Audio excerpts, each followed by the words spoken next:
Welcome back to our channel. నేనైతే ఈరోజండి మా ఇంట్లో మెంతికూర పప్పు, దీని కాంబినేషను టమాటా పచ్చడి చేస్తానండి.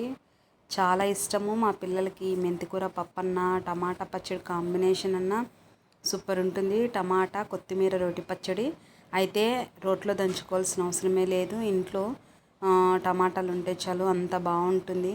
అయితే నేను లెంతీ వీడియో అవుతుందని రెండు పెట్టడం లేదండి. చాలా బాగుంటుంది ఫ్రెండ్స్. ఈ కొత్తిమీర టమాటా పచ్చడి పప్పు కాంబినేషన్ అయితే బెస్ట్ కాంబినేషను. ఏ వడియాలు అవసరం లేదండి.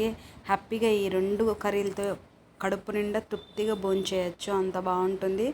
అయితే లెంతీ వీడియో అవుతుందని చెప్పలేదు. మన ఛానల్ని విజిట్ చేయండి. రెండు మన ఛానల్లో ఉన్నాయి, టమాటా కొత్తిమీర పచ్చడి అలాగే మెంతికూర పప్పు అండి. నా స్టైల్లో నేను చేశాను. మరి మా పిల్లలకైతే ఈరోజు ఇలాగా కట్టించి పంపించేసాను.